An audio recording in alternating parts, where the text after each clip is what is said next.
Hey home bakers, it's Jack here, bakeryjack.co.uk, bringing you your weekly bread making tip every single Thursday. And this week I want to talk about the 7 most useful videos of 2019, including one voted for by you. Roll it!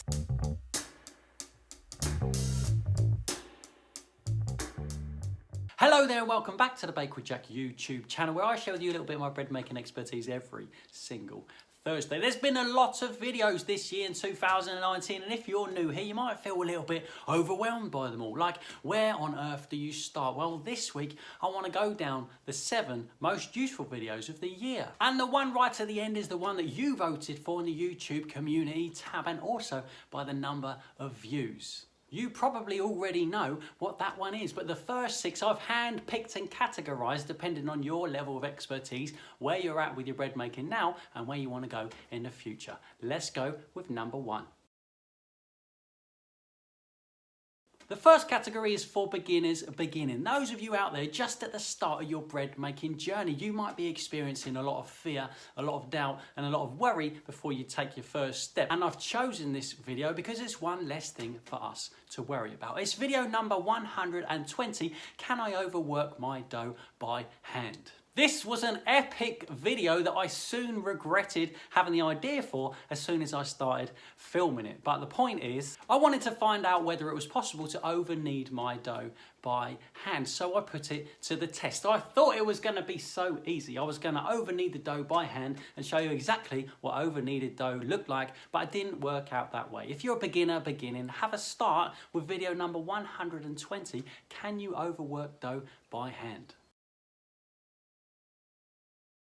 Okay, you keen technique tweakers out there, I feel like I fit into this category. Those of you who like to understand the finer points, key little refined points of technique that take your bread from good to great. For those of you particular people out there just like me, I've chosen video number 93, how to make your bread, how to get your bread rolls exactly the same size. For some of you, this might seem a little bit daft, but for those of you who like those little bits and bobs, making your bread rolls exactly the same size as one another is a real game changer when it comes to visual appeal. It's quite impressive when you see that happen.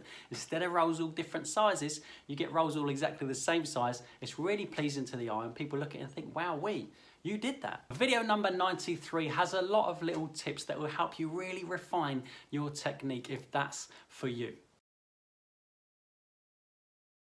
Here comes the game changer video of the year. Something I've been excited about for a long time. It's something you can learn and take hold of and go and apply to what you're doing at home to make your bread exceptional. It is video number 119, entitled The Overnight Final Proof.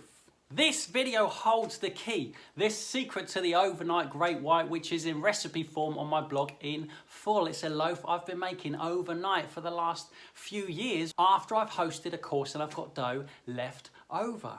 Video number 119 took everything that we've learned up till this point and upped the game in order to produce an exceptional loaf that is my, and I stand by it, favourite loaf of all time today.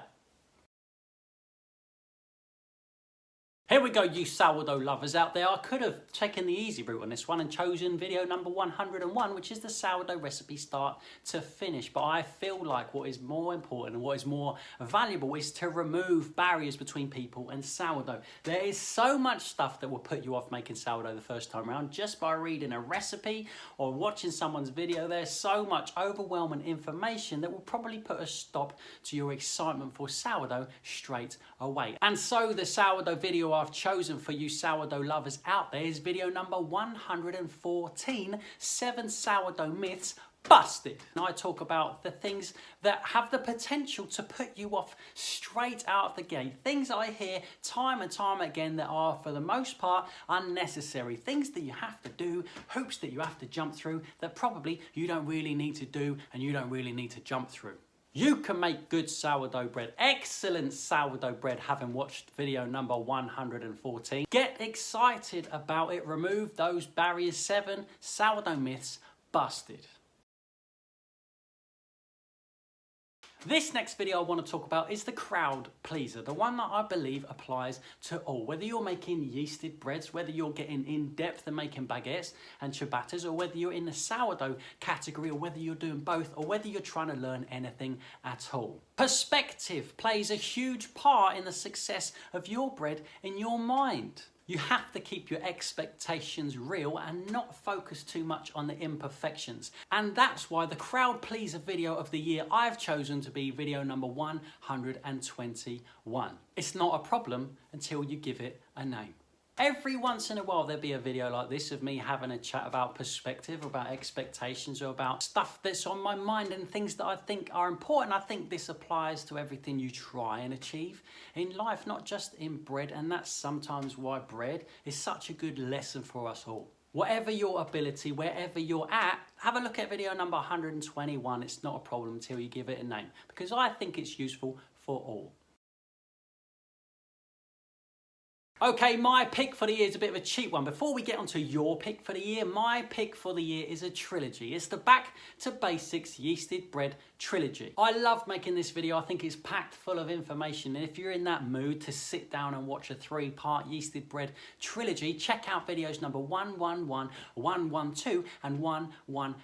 There is tons of information in there. Your grounding for making amazing bread at home. This is the foundation of your knowledge. 3 videos that bring everything together and really build your understanding. Once you have that understanding, you're free to go and do as you wish on your bread making journey. If you've just made a few loaves and some of them come out a bit dodgy and some of them come out great, or if you're well on your way to making amazing bread at home, check out the trilogy. There's loads to learn from it now, and if you revisit it again in the future, you'll be able to soak up a little bit extra, picking up those bits and bobs that really help you make something amazing. Okay, the last video I'm going to talk about today is your pick, the one that you chose on the YouTube community tab and the one with the most views of the year. It is, of course, the reason why so many are here in the first place. It's probably how you found me in the beginning. It was a long wait to get this video out, and when it dropped, you guys went nuts for it. It is, of course, video number 101. My sourdough recipe start to finish. I'm so pleased you guys liked this one. I'm so chuffed that it went down well, because it's a tricky thing to do, and I pretty much did it in real time. I was filming while I was making the bread. There was no camera trickery. There was no taking another dough and swapping it for another one. It was literally start to finish. You saw the process, exactly the process that I do, and I still do to this day. That is my go-to sourdough process, the simplest way that I see of making sourdough bread at home, and it's your favorite video of the year, video number 101, my sourdough recipe start to finish. So there you have it, the most helpful videos of 2019, 6 picked by me, the 7th picked by you. That sourdough video is clocking in just under 140,000 views, which is absolutely crackers. Thank you so much for being a part of this with me this year in 2019. There'll be another bread tip every single Thursday next year for 2020, and I'll see you back here for a little message next Thursday on Boxing Day. Have yourselves a merry little Christmas. All the links for the videos I've spoken about in this one are underneath. Enjoy them. I hope you enjoy them, get some value out of them. I'll see you on Boxing Day. Bye-bye.